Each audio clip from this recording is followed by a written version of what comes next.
तो चलो आज हमारा सेशन स्टार्ट करते हैं। दूसरा सेशन है इस मंथ का। इस मंथ टोटल 5 सेशंस होने वाले हैं जो कि आपकी आई ओपनिंग कर देंगे। आज का जो सेशन है बहुत ज़्यादा इम्पोर्टेंट है बिकॉज़ जैसा कि आप नाम देख पा रहे हो करियर। जब मैंने पहला इंट्रोडक्शन लिया था वहाँ मैंने डायरी राइटिंग से इंट्रोड्यूस कराया था। मैं फिर से बता दूँ, जो बंदे नहीं भेज रहे हैं मेरी बात मानना, ग्रुप से कोई बेनिफिट नहीं उठा पाओगे। सेशंस लेके दिमाग में इंटेलेक्चुअली हम इतने स्मार्ट हैं कि हम चीज़ों को समझ लेते हैं, लेकिन जब तक उसे प्रैक्टिकली नहीं करते हैं उसका कोई फ़ायदा नहीं होने वाला। समझे? उसी तरीके से अगर डायरी राइटिंग नहीं भेज रहे हो तो 1 महीने बाद तुम मेरे को खुद बोलोगे कि प्रिंस भाई कोड से कोई फ़ायदा नहीं हुआ, क्योंकि तुमने एफर्ट्स नहीं डाले। यूट्यूब वीडियोस में भी ज्ञान रहता है, चाहो तो वहाँ से भी ज्ञान ले सकते हो, लेकिन अगर एफर्ट्स नहीं डालते हो तो फिर उसका कोई फ़ायदा मिलने नहीं वाला है। चाहे तुम कितनी वीडियो देख लो 75 हार्ड डेज की, या फिर तुम कितनी वीडियोस देख लो 1 साल ब्रह्मचर्य चैलेंज की, कोई फ़ायदा नहीं होने वाला जब तक उसे प्रैक्टिकली अप्लाई नहीं करोगे। उसी तरीके से जो रूल्स वगैरह मैंने बताए हैं, अगर इसको अप्लाई नहीं किया तो फिर आप ये भूल जाओ कि इसका कोई फ़ायदा आपको मिलने वाला है। आज जो हमारा सेशन है करियर, ये आई ओपनिंग सेशन है। आज मैं आपको एक ऐसी जर्नी पे लेके जाने वाला हूँ जो कि आपको ये रियलाइज़ कराएगी कि क्या इम्पोर्टेंट है क्या नहीं। यूट्यूब में जितनी फेक वीडियोस हैं सेलिब्रिटी से रिलेटेड, उन सबको भी आज कट डाउन कर दिया जाएगा इस सेशन में। और आज आपकी आंखें खोल दी जाएंगी, क्योंकि जिस फील्ड में आप जाने की सोच रहे हो वहाँ पे मैं 4 साल से वर्क कर रहा हूँ। समझ रहे हो? काफ़ी सारी चीज़ें मैंने पर्सनली फील करी हैं, काफ़ी सारे लोगों से मैंने बात की है, मेरे टेलीग्राम भरा हुआ है। मैं तुम्हें मैसेजेस दिखाता रहूँगा, मैसेजेस ख़त्म नहीं होंगे, इतने मैसेजेस आते हैं। तो ये सारी तो एक अलग की चीज़ हो गई, लेकिन ये करियर, इसका मतलब क्या है? जब हम सेलिब्रेसी करते हैं, आज पहले तो हम बात करते हैं पुरानी, जब ब्रह्मचर्य आश्रम वगैरह हुआ करते थे तो वहाँ पे जो रिचुअल्स होते थे वो किस किस तरीके से होते थे। बच्चे अगर साधना कर रहे हैं, अगर ब्रह्मचर्य साधना कर रहे हैं तो सिर्फ वीर्य रोकना नहीं सिखाया जाता था, या तुम बेड पे लेटे हुए हो, काम धाम नहीं कर रहे हो, तो ऐसा कोई गुरुकुल सिस्टम में नहीं होता था। सुबह उठते थे, पढ़ाई करते थे, स्किल सिखाई जाती थी। अब जैसे अर्जुन वगैरह हैं तो इनको तीर धनुष बाण वगैरह सिखाया जाता था, एक स्किल थी। फिजिकल एक्टिविटी में ले लो, इन्हें बुक रीडिंग कराई जाती थी, स्टडी कराई जाती थी, स्टडी वाले में ले लो, इन्हें ध्यान वगैरह कराया जाता था, नाम जप कराया जाता था, गुरु की रिस्पेक्ट करना सिखाया जाता था। तो इसे सब मेंटल एक्टिविटी वगैरह में तुम ले सकते हो, ध्यान वगैरह। तो देख रहे हो, जब वो आश्रम में रहा करते थे, जो ब्रह्मचर्य आश्रम हमारा होता है, तो वहाँ पे स्किल सीखी जाती थी, अपनी पढ़ाई पे काम किया जाता था, स्पिरिचुअल लाइफ में काम किया जाता था, स्पिरिचुअल मेंटल फिजिकल हर एक एरिया में काम किया जाता था। तब हम उसे कहते थे कि हाँ ये आश्रम है हमारा ब्रह्मचर्य आश्रम। बट आज जब से ये नो फैप आया है, मैं ये नहीं कहता नो फैप गलत है, नहीं, बहुत बढ़िया चीज़ है। बट ये एनर्जी को संभालने का प्रोसेस है, लेकिन उस एनर्जी को लगाना कहाँ है ये तुम्हारे ऊपर है। कुछ भाई अपना फिजिकल में लगाते हैं, कुछ मेंटल में लगा देते हैं, है ना? जैसे योगी वगैरह जितने भी हैं जो ध्यान वगैरह करते हैं, सब मेंटल एक्टिविटी में लगाते हैं। फिजिकल एक्टिविटी में हमारे पहलवान लोग लगाते हैं, जैसे अभी प्रेजेंट टाइम में वो कौन सा है, वो देसी टार्जन जो चल रहा है, तो वो भाई फिजिकल एक्टिविटी में लगाता है। स्पिरिचुअलिटी की पावर देखनी है तो भाई प्रेमानंद महाराज जी के चले जाओ, ब्रह्मचर्य की ताकत उन्होंने वहां पे लगाई है। देखो, लाइफ में कुछ बड़ा अचीव करना है ना, तो ये तो इम्पोर्टेंट जर्नी है, बट यहीं पे हमें रुक नहीं जाना है। मैं लेवल 6 वाली जो वीडियो है उसको अपडेट करूँगा और वहाँ पे काफ़ी सारी नई चीज़ें ऐड करूँगा।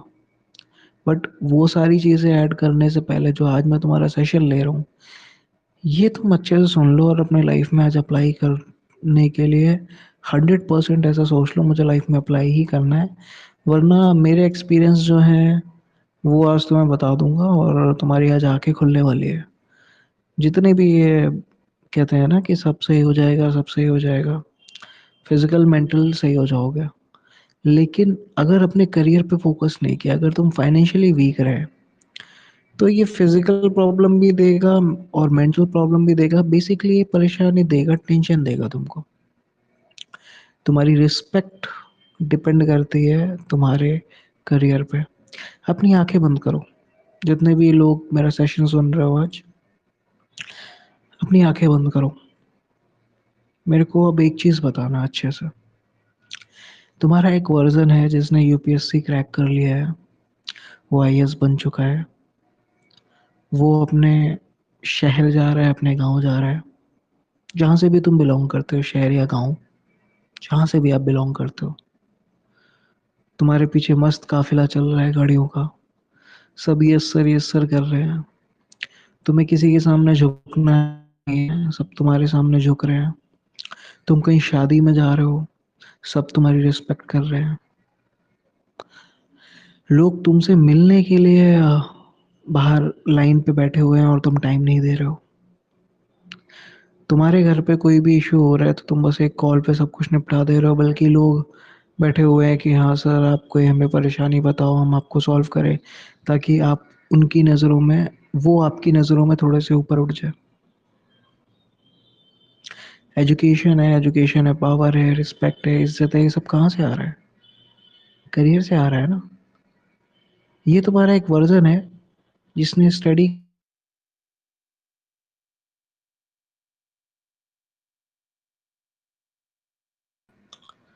बट वो जो एक वर्जन है जिसने यूपीएससी क्रैक किया है, अपनी एनर्जी लगाई है उस फील्ड में, तो वो आगे बढ़ रहा है। और तुम कहाँ पे हो? तुम वही वर्जन हो, ध्यान रखना है मेरी ये चीज़, जिसने यूपीएससी क्रैक कर लिया, जिसकी रिस्पेक्ट वगैरह सब है। ना फाइनेंशियली वीक है, ना फिजिकली है, और मेंटली बोल नहीं सकते हो कि ये बंदा ने क्रैक किया है। ठीक है, तुम्हारा अब दूसरा वर्जन लेता हूँ मैं।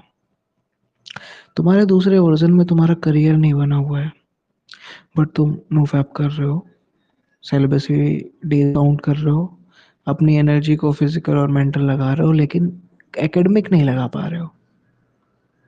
तुम्हारा ये जो वर्जन क्रिएट हुआ है ना, ये वर्जन तुमको लेके कहाँ पे जा रहा है, देखो जरा। तुम्हारी रिस्पेक्ट तुम्हें इस वर्जन में मिल रही है? ध्यान से सोचना। तुम गए हो शादी में और वहां पे वो आईएएस भी आया हुआ है। तुम्हारे सेलिबसी के डेज 600 हो जाए, 500 हो जाए, तुम्हें क्या लगता है सामने वाला पर्सन तुम्हारे पास आके बात करना चाहेगा या वो आईएएस के पास बात करना चाहेगा? पावर को समझना मेरी है एक चीज को। तुम्हारे पास क्या है कि वो तुम्हारी रिस्पेक्ट करेगा आके? मेरी ये जो बातें हैं ना, इसको अगर तुमने लाइफ में समझ लिया, तुम्हारे ये जो डाउट्स है सब क्लियर होने वाले हैं। तुम अपनी फैमिली को लेके आए हो शादी में, एक नॉर्मल सी बाइक पे, कार तुमने ले ली, चलो ऑल्टो ले ली। वो जब आ रहा है तो काफी 5-6 कारें लगी हुई हैं लाइन से, और वो भी कार ऐसी, सिक्योरिटी गार्ड्स भी है उसके पास, सब उसकी रिस्पेक्ट कर रहे हैं। लोग उससे हाथ मिलाने को भी बेकरार हैं कि हाँ, अगर मैं, कोई मेरे को पॉलिटिकल इशू हुआ या कोई गवर्नमेंट इशू हुआ तो मैं सब हैंडल कर सकता हूँ, अगर ये मेरा फ्रेंड है या फिर ये मेरा ये मुझे जानने लगे तो, है ना। तो ये जो सारी चीज़ें आ रही हैं, ये किससे आ रही हैं? उसके करियर से आ रही है ना। रिस्पेक्ट सिर्फ उसको नहीं मिल रहा है, उसकी फैमिली को भी रिस्पेक्ट मिल रहा है। ये मैंने आपको सिर्फ ये बताया कि एक 25 साल का लड़का है जिसने यूपीएससी क्रैक कर लिया, और एक और 25 साल का लड़का है जिसने यूपीएससी क्रैक नहीं किया। ये तो सिर्फ 25 साल की बात बता रहा हूँ। ये तुम्हारी ही वर्जन है दोनों। जिसने यूपीएससी क्रैक किया है वो भी तुम हो, और जिसने नहीं किया है वो भी तुम हो। एक का करियर बना हुआ है वो भी तुम हो, और जिसका करियर नहीं बना है वो भी तुम हो। इन दोनों वर्जन को अपने देखो, सोचो। इसीलिए कह रहा हूँ अभी आँख बंद रखना। तुम्हारी शादी होती है, तुम 28 साल के हो गए, तुम्हारे पास लड़कियों के रिश्ते आ रहे, घर वाले सोच रहे हैं अच्छा इससे शादी करें, ये इसकी शक्ल अच्छी नहीं है, इसके पास पैसा नहीं है, अच्छा ये मतलब थोड़ा सा नैन नक्श बेकार है, ये पॉलिटिशियन की लड़की है, ये भी आईपीएस की डॉटर है जिसके तुम्हारे पास रिश्ते हैं। बिल्कुल रिश्तों की कमी नहीं है, लाइन लगी हुई है तुम्हारे पास। अब तुम उसमें चूज कर रहे हो। एक और तुम्हारा वर्जन है जिसके पास रिश्ते ही नहीं आ रहे, करियर ही नहीं है। कोई शादी भी हो गई तो एडंगी बडंगी से हो गई, करियर नहीं है तो कौन अपनी लड़की देगा तुम्हें। तुम भी संकोचोगे अगर तुम आईपीएस या आईएएस की कोई अगर बढ़िया करियर पे है, तो तुम भी संकोचोगे कि यार मेरे पास तो करियर नहीं है, मैं फाइनेंशियल स्टेबल नहीं हूँ। सामने वही जो लड़की है अगर वो फाइनेंशियल स्टेबल भी है और तुमसे शादी भी हो जाती है, तो हमेशा एक झुकाव रहेगा तुम्हारा। तुम ज़्यादा कुछ बोल नहीं पाओगे और वो तुमसे ही रिस्पेक्ट करेगी क्यों? आज के टाइम पे ये तुम भूल जाना कि लड़कियां रिस्पेक्ट करती हैं उनकी जिनके पास पैसा नहीं होता। ये कलयुग चल रहा है, ये सतयुग द्वापर त्रेता नहीं है भाई। रिस्पेक्ट अपनी वाइफ से भी तभी गेन कर पाओगे जब तुम्हारे पास पैसा है, जब तुम्हारा करियर सेट है। विदाउट करियर ये भूल जाना कि कोई भी लड़की तुमसे प्यार करेगी। फिर ये जितने भी मैरिटल किस किस रीज़न क्या रहता है इनका? लड़की इमोशनली हैप्पी नहीं रहती है, फिजिकली नहीं रहती है, मेंटली नहीं रहती है। अब भाई तुम कैसे किसी की नीड फुलफिल कर पाओगे? कल को उसको मान लो उसको साड़ी चाहिए, ठीक है? उसने आपसे डिमांड रखी कि आपका जो भी नाम है एक्स वाई जेड, आप अपने आप को ही सोचो इस चीज़ में कि मेरे को साड़ी चाहिए, 5,000 रुपये फेस्टिवल आ रहा है मेरे को, और ज्वेलरी वगैरह भी थोड़ा लेना है, ड्रेस वगैरह भी लेना है, तो इतना इतना खर्चा है। अब आप कमा रहे हो 10,000 रुपये। अब कैसे उसकी डिज़ायर फुलफिल करोगे? नहीं करोगे तो फिर वो लड़की कहीं ना कहीं इधर उधर जाएगी ढूंढने की। फिर तुम और परेशान हो गए, यार मेरे को बीबी ऐसी मिल गई, मेरी क्या गलती थी, मैंने तो सब कुछ बढ़िया किया। तो ये सारी प्रॉब्लम आ कहाँ से रही है, ये समझने की कोशिश करो। ये सारी चीज़ें आ कहाँ से रही हैं? और चलो अगर वो फाइनेंशियली भी स्ट्रांग है, सब कुछ है, तो फिर लड़की अगर है और तुम्हारा करियर नहीं सेट है, तो वो अगर किसी के पास भी जाएगी तो तुम्हारे को कैसे इंट्रोड्यूस कराएगी कि अच्छा मैं 50,000 कमा रही हूँ, मेरा पति 10,000 रुपये कमा रहा है। उसको खुद शर्म आएगी। जहाँ शर्म रहती है वहाँ प्यार नहीं होता। प्यार हमेशा वहाँ होता है जो आपसे ऊपर होता है। हम भगवान से प्यार करते हैं, क्यों करते हैं? क्योंकि हम उनमें अब एक हायर सेल्फ देख पाते हैं। तुम अगर राजा के लड़के हो ना, तो तुम्हें कोई जमादारनी वगैरह इनसे प्यार नहीं हो सकता। तुम्हारी मेंटालिटी अगर वो बहुत हाई है ना, तुम्हारी जो सोच मिलेगी जिस लड़की से, वो भी उसकी मेंटालिटी भी हाई होगी। समझे? इसी तरीके से तुम राजा हो तो तुम्हें भिखारियों से प्यार हो नहीं सकता, तुम्हें राजकुमारी ही पसंद आएगी। समझे? तो अगर वो सामने वाली राजकुमारी है ना, तो ये तुम भूल जाओ। अगर वो 50,000 कमा रही है तो तुम 10,000 कमा रहे हो, तो वो तुमसे प्यार कर पाएगी? नहीं, छोड़ के चली जाएगी, डिवोर्स विवोर्स हो जाएगा। बेटर है ना। फिर तुम इमोशनली वीक पड़ोगे, फिजिकली वीक पड़ोगे। तुम कितने भी सेलिब्रेसी के डेज उधर काउंट कर लो, बट सोचो, तुम्हारी वर्जन है 28 साल का जिसके पास करियर नहीं बना है। अब तुम्हारा एक वर्जन है जो कि 28 साल का है, बट वो आईएएस बन चुका है, उसका करियर सेट है। Don't depend on this word IAS. Depend कि तुम्हारा करियर बन चुका है, करियर बेटर है। आपकी वाइफ को ज़रूरत पड़ी, आप कहते हो कि ओके 4,000 रुपये चाहिए, लो 40,000 लो। वो जाएगी, शॉपिंग करेगी, अपने दोस्तों को बताएगी, उसके दोस्त कहेंगे वाह क्या पति मिला है। तुम्हारी तारीफ होगी, उस वाइफ की भी तारीफ होगी, क्योंकि वो उस पैसे को खर्च कर पाई और लोगों को अपने फ्रेंड्स को या रिलेटिव्स को दिखा पाई कि देखो ये मैंने खरीदा है। ये हाँ, ये हर चीज़ एनर्जी से आ रही है, ये चीज़ समझना। पैसा भी एक तरीके की एनर्जी है जो तुम्हें रिस्पेक्ट करवा रहा है। लोग ग्रेटफुल रहेंगे कि अच्छा कितना कितनी लकी है ये कि इसको इतना अच्छा हस्बैंड मिला। मतलब लोग अच्छा बोलेंगे। अब जैसे वो बोलेंगे अच्छा, वो सुनेगी अच्छा, उसका माइंड पॉजिटिव चलेगा, घर पे लड़ाई कलेश वगैरह ये सब नहीं होंगे। क्यों? क्योंकि हर एक चीज़ बेटर तरीके से जा रही है। देखो, हमेशा मैंने एक चीज़ देखा है, अमीर घरों में आपने देखा नहीं होगा लड़ाई झगड़े ज़्यादा हो रहे हैं। अब जितने भी ये मतलब आजकल की सोसाइटी में जो मिडल रिच भी थोड़ा सा हो जाता है, उसके घर पे भी झगड़े रहते हैं। लेकिन मैं उन मिडिल क्लास रिच पर्सन की बात नहीं कर रहा हूँ। देखो, एक लेवल होता है अमीरी का भी। एक होता है मिडिल क्लास बंदा जो 40,000 कमा रहा है, ठीक है, उसके लिए ये है कि मेरे रिलेटिव्स में नाम है, सब कुछ है। एक होता है थोड़ा सा मिडिल क्लास से अपर बंदा, जिसके पास हाँ पैसा भी है, थोड़ा सा ज़्यादा है, नॉर्मल बंदा अगर अपाचे से चल रहा है तो वो चलो कार से चल रहा है। उनके घर पे भी लड़ाइयाँ होती है, लेकिन कम।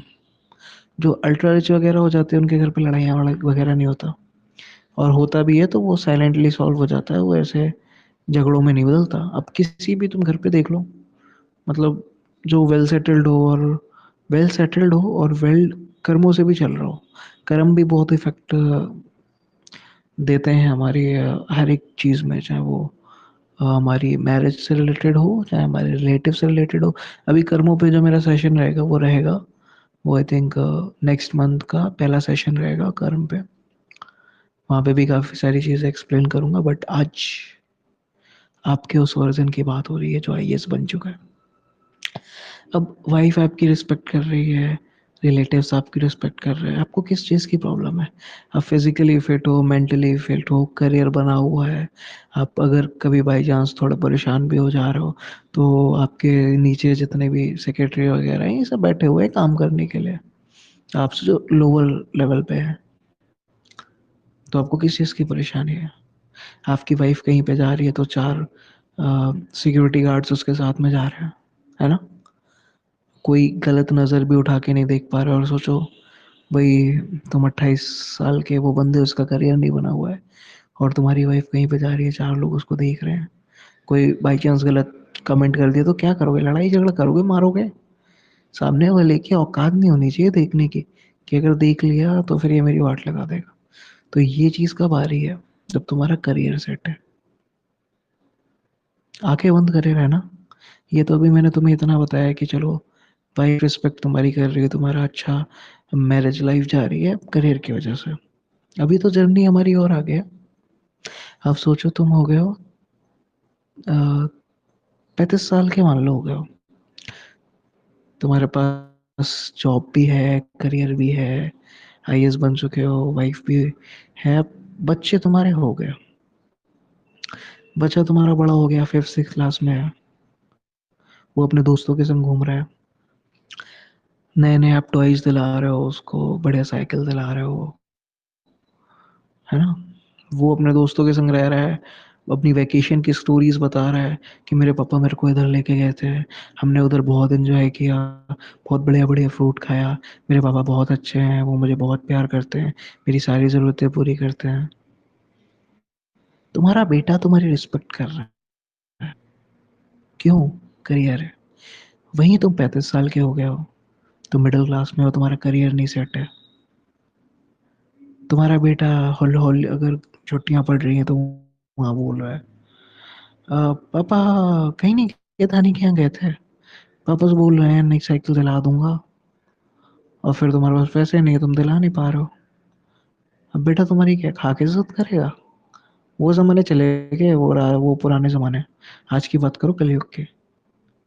बच्चा चलो वो डायरेक्टली तो नहीं बोलेगा कि नहीं इज्जत इज्जत नहीं करता हूँ, बट वो परेशान हो जाएगा कि यार मेरे दोस्त देखो इतना इतना चीज़ें अच्छा अच्छा बोल रहे हैं, अच्छा अच्छा खा रहे हैं, अच्छा अच्छा पहन रहे हैं, मेरे पास नहीं है, ये मेरा मजाक उड़ा रहे हैं कि तेरे कपड़े अच्छे नहीं है, कैसा बना रहता है पागल जैसा। तो ये इस है पैसा। पैसे को गलत मत देखो, माँ लक्ष्मी का अवतार देखो। कृष्ण है तो कृष्ण के पास लक्ष्मी भी है, विष्णु भगवान के पास शिव है तो शक्ति भी है। पैसे को गलत रूप में मत देखो, ये इज्जत दिलाता है, बट गलत तरीके से कमाया हुआ ये डुबा देता है इंसान को। जैसे आज मैं एक स्टोरी सुन रहा था, तो वहाँ पे एक ऑफिसर थी, आईपीएस ऑफिसर। तो अब चलो छोड़ो स्टोरी, सोचो छोड़ो, बट ऐसा होता है जब हम जनरली ऐसे प्रोफेशन में होते हैं जहाँ पे हम हम हर किसी पे सस्पेक्ट, मतलब गलत इस नज़र से देखते हैं कि यार ये भी गलत हो सकता है, और कभी कभी हम कुछ गलत कर भी जाते हैं, तो वहाँ हमें सब झेलना पड़ता है। तो वो एक अलग स्टोरी है, बट अभी तुम्हारी बात कर रहा हूँ, तुम्हारे उस वर्जन की जो 35 साल का है। सोचो मेरी बात समझने की आज कोशिश करना। आज मैं तुम्हारी उस जर्नी पे तुमको ले जहाँ पे तुम्हारी आईज ओपन होने वाली है। तुम्हारी वाइफ तुम्हारी 35 साल में रिस्पेक्ट नहीं कर रही है, बच्चे नहीं कर रहे हैं, रिलेटिव्स वगैरह में तो बची नहीं इज्जत, कोई करियर नहीं है, कोई तुमसे बात करने में इंटरेस्टेड ही नहीं है। क्यों नहीं है? क्योंकि अगर किसी को नीड पड़ भी गई कि चलो 10,000 20,000 रुपए की जरूरत, अब तुम दे ही नहीं पाओगे, तुम्हें घर के खर्चे ही चलाने हैं, तो कोई तुम्हारी रिस्पेक्ट क्यों ही करेगा? आज मैं तुम्हें एनर्जी सिर्फ संभालना नहीं, एनर्जी को ट्रांसम्यूट कहाँ करना है, इसकी इम्पोर्टेंस बता रहा हूँ। ये जो सेशन आने वाला है बहुत बहुत ज़बरदस्त है। तो मैं आज उस इम्पोर्टेंस की बात कर रहा हूँ, तुम्हारी पूरी जर्नी पे लेके जा रहा हूँ तुमको। अब आप हो गए हो 50 साल के, बच्चे हो गए हैं, बच्चे बढ़िया पढ़ लिख लिए हैं, आप रिटायरमेंट के करीब भी आ रहे हो, आईएएस वगैरह में हर जगह आपका नाम है, इज्जत है। आपके बेटे अच्छे पढ़ लिए कि अच्छे कॉलेजेस में पढ़ाया, अच्छे स्कूल में पढ़ाया, उनकी शादी के रिश्ते आ रहे हैं, अच्छे रिश्ते आ रहे हैं। आपका एक बन गया है, एक इज्जत, एक रेपुटेशन, एक नाम करियर की वजह से। और एक आप हो जो चलो 50 साल के हो गए और आप जी भी मतलब एक तरह से कह लो ज़्यादा स्पिरिचुअल वगैरह हो, बट स्पिरिचुअलिटी देखो शांति देती है, मैं ये बात 100% कहता हूँ। लेकिन अगर आपको मटेरियलिस्टिक नीड है ना भाई, तो ये नीड पूरी तभी होगी जब हम इस पे वर्क करेंगे। मैं आज उन बंदों की बात कर रहा हूँ जो कि मटेरियलिस्टिक लाइफ में आगे जाना चाहते हो। मैं आज स्पिरिचुअल पर्सन्स की बात नहीं कर रहा हूँ। ये जो मेरा पहला मंत्र रहेगा, यहाँ पे मटेरियलिस्टिक चीज़ों की ही बात होगी। दूसरे मंथ में मैं थोड़ा स्पिरिचुअलिटी से रिलेटेड चीज़ें बताऊंगा। 50 साल के तुम हो गए हो, तुम्हारे बच्चे हो चुके हैं, तुम्हारी बेटी हो चुकी है। अब मान लो तुम्हारी बेटी के फ्रेंड वगैरह आ रहे हैं मिलने, ठीक है, और घर वर पे, तो वो देख रहे हैं अच्छा अंकल के पास ये भी है, ये भी है, ये भी है, बड़ा घर है, हर चीज़ बढ़िया है। तो वो अपने आप को ना एक कंपेरिजन जो नेचर है ह्यूमन का वो चालू हो जाता है। उसका मन चाहे भी ना चाहे तो वो कंपेयर करने लगती है, अगर ये मेरे डैड होते तो मैं कितनी लकी महसूस करती खुद को कि कोई प्रॉब्लम नहीं है घर पे। अब उसके घर पे अब ये समझ लो, वो जो डॉटर मिलने आई है वो आपकी लड़की है, इसका करियर नहीं सेट है, और जो जिसका करियर सेट है वो भी आप वो वाला वर्जन हो जो आईएएस बन चुका है। तो वो जो लड़की है जो देख रही है कि अच्छा इसके जो फादर है ये आईएएस बन चुके हैं, वो रिस्पेक्ट उनकी ज़्यादा करेगी।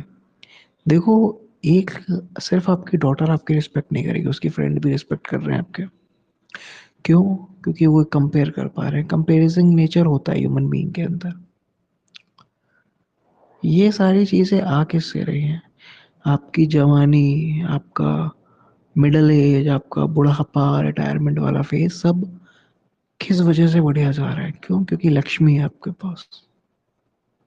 ये इंपॉर्टेंस है करियर की। आप कितने भी डेज कर लो, लेकिन अगर उसको यूटिलाइज नहीं किया उस एनर्जी को एकेडमिक्स में, तो भाई फायदा नहीं है।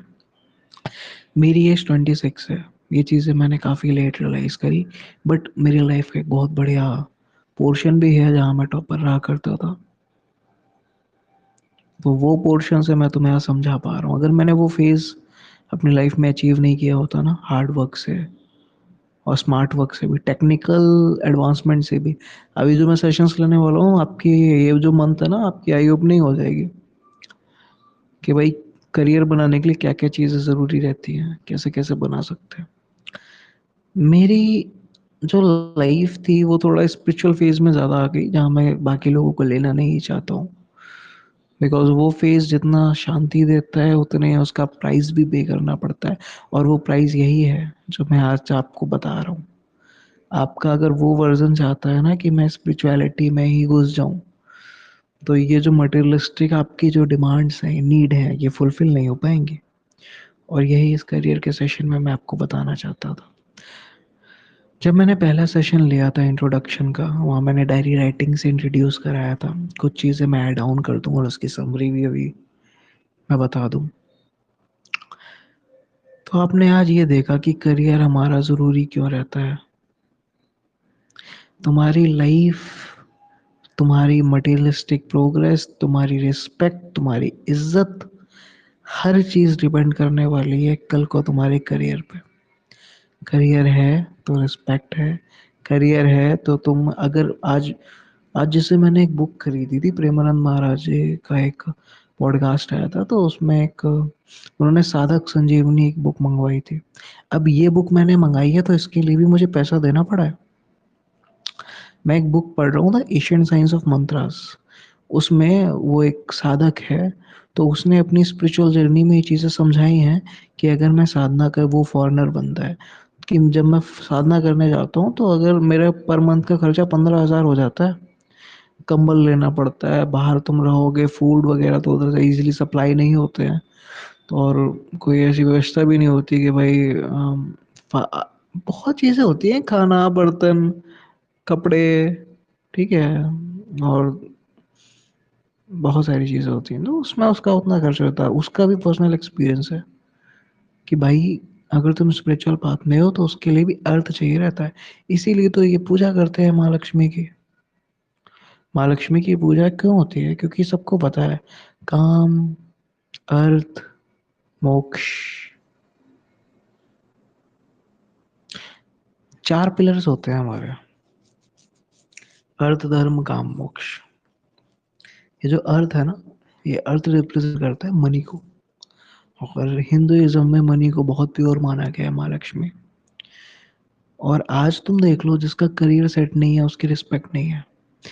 बात उसकी सुनी जाती है जिसके पास पावर होती है। मनी भी एक तरीके की पावर है, समझे? तो हाँ, मैं इंट्रोड्यूस कराने वाला था आपको उस चीज़ से। डायरी राइटिंग में मैंने बोला था सेल्फिश रहना है, और जब तक हम सेल्फिश नहीं रहते तब तक हमारा करियर नहीं बनता है। सोचो, आपका एग्ज़ाम है और आप एग्ज़ाम देने गए हो, ठीक है? एग्ज़ाम की एक रात पहले आपके फ्रेंड ने आपसे बोला कि हेलो प्रिंस, मुझे ये बुक दे दे, मेरी बुक कहीं खो गई है और कल एग्ज़ाम है तो मेरे को पढ़ना है। आपने उसको बुक दे दी, वो बंदा पढ़ लिख गया, वो आईएएस बन गया, आप नहीं निकल पाए। क्यों? क्योंकि आपके अंदर थोड़ी ज़्यादा दया भावना थी। आपने उसको बुक दे दी, आपको क्या लगता है कल को वो बढ़िया नंबर ले आया, बढ़िया कॉलेज में चला गया, जॉब अपॉर्चुनिटी उसको आई, उसने यूपीएससी क्रैक वगैरह कर लिया। क्यों? क्योंकि एक आपने एक ऐसा कदम लिया कि आपने अपनी बुक वगैरह उसको दे दी और वो उससे पढ़ गया, बट आप नहीं उस चीज़ को कर पाए। अब कल को वो आईएएस बन जाएगा तो उसको इतना ध्यान नहीं रहेगा कि आपसे उसने कभी कोई बुक उधार ली थी एक दिन के लिए, बट वो एक दिन की चीज़ उसकी पूरी लाइफ ट्रांसफॉर्म कर देगी। और आप सेल्फिश होते उस समय तो ये लॉसेस नहीं झेलने पड़ते। तो सेल्फिशनेस इसलिए इम्पोर्टेंट हमारे पास रहती है, पढ़ाई में स्पेशली। तुम्हारे दोस्त, यार, माँ बाप, कोई कुछ भी कह रहा है, पढ़ाई के टाइम सिर्फ पढ़ाई, भूल जाओ। कोई गुस्सा हो रहा है, नाराज हो रहा है, रिलेशनशिप्स तुम्हारे, सबको साइड में कर दो। कोई इम्पोर्टेंट नहीं है जब तक तुम्हारा करियर नहीं बनेगा। करियर ही तुम्हारा स्टार्टिंग पॉइंट है तुम्हारी लाइफ को जीने का। क्योंकि करियर तुम्हें फाइनेंशियली फ्रीडम, सिर्फ फाइनेंशियल फ्रीडम नहीं, तुम्हें प्रॉपर फ्रीडम देता है। तुम्हें अगर घूमने का मन है कि भाई मेरा मन हो रहा है, चलो घूम के आते हैं यूएसए, लंदन, कनाडा, पासपोर्ट लगता है, कहाँ से लाओगे पैसा? फ्लाइट टिकट लगती है, कहाँ से लाओगे पैसा? तुम्हारा मन हो रहा है चलो यार अब छुट्टी ले लेते हैं, अब 10-20 साल बचे हैं रिटायरमेंट के, उससे पहले छुट्टी ले लेते हैं ताकि मेहनत ना करनी पड़े। कहाँ से लाओगे पैसा अगर तुम फाइनेंशियल स्टेबिलिटी, खाना कहाँ से जुगाड़ करोगे? तो ये करियर की इंपॉर्टेंस है। जितने भी ये यूट्यूबर्स हैं ना जो बोलते हैं सिर्फ ये कर लो बढ़िया हो जाएगा, नहीं, मेरा पर्सनल एक्सपीरियंस है, तुम मेरे छोटे भाई हो, मैं तुम्हें गलत गाइडेंस कभी नहीं दे सकता, समझे? ये तो तुम प्रिंस का मान के चलो कि प्रिंस आपको कभी गलत गाइडेंस नहीं देगा, स्पेशली जब बात हो रही है करियर की। बिकॉज़ करियर की इम्पोर्टेंस मैं समझता हूँ as a 26 year old guy. मेरी लाइफ में कुछ ऐसे सर्कमस्टेंसेस आए जिनकी वजह से मेरे करियर पे काफ़ी मेरे को लॉसेस झेलने पड़े, बट इसका एक पॉजिटिव पॉइंट भी रहा, समझे? बट जितना परेशानी हम झेलते हैं, मेरे चाचा ने आईआईटी किया था तो उन्होंने काफ़ी बढ़िया बात कही थी कि प्रिंस, जिसकी लाइफ में जितने ज़्यादा प्रॉब्लम्स आते हैं ना, वो बहुत लकी होता था। मतलब वो बहुत लकी होता है। अब ये बात मुझे तब समझ में नहीं आई थी, ये बहुत पुरानी बात है भाई। ये मैं तुमको बता रहा हूँ, ये बात उन्होंने मेरे से बोली होगी, आज से तुम करेक्ट 12 साल मान लो। 12 साल पहले उन्होंने मेरे से ये बात बोली थी। तब समझ में नहीं आता, आज वो चीज़ समझ में आती है। प्रॉब्लम्स आएंगी, तुम सॉल्यूशन निकालोगे, और सॉल्यूशन निकालता है आदमी तभी महान बनता है। इस दुनिया में आज रतन टाटा सर हमारे बीच में नहीं है, बट जब वो थे तो उन्होंने कितना वर्क किया है, कितनी प्रॉब्लम्स आई हैं उनकी लाइफ में। कभी देखना, विवेक बिंद्रा सर का एक उन्होंने रतन टाटा पे पूरी डॉक्यूमेंट्री बायोग्राफी बनाई थी, मैंने देखी थी भाई। कितना स्ट्रगल किया है उन्होंने। तो वहीं से सक्सेस का रास्ता स्टार्ट होता है। प्रॉब्लम्स आना कोई बुरी बात नहीं है, लकी समझो कि हाँ आ रही है, बट तब लकी समझो जब उनसे तुम भागो नहीं, उनको सॉल्व करने की कोशिश करो। क्योंकि प्रॉब्लम से सॉल्यूशन निकलेगा, तभी वो लक का एक तरह से साधना, लकी अब कह सकते हो कि वो पर्सन लकी है अगर उसके लाइफ में प्रॉब्लम आ रही है, वो उसको सॉल्यूशन दे पा रहे हैं। क्योंकि कल को वो सॉल्यूशन दे पाएगा तभी तो वो चीज़ें हम समझाएंगे ना दूसरों को, तभी तो वो चीज़ें। अब जैसे 3 तरीके के हमारे कर्म होते हैं जो मैंने इस बुक में पढ़े हैं, एशियन साइंस ऑफ मंत्रा में। पहला हमारा होता है डेली ड्यूटीज। ये प्रॉपर इंग्लिश में बुक है तो मैं आपको इंग्लिश ही समझाता हूँ।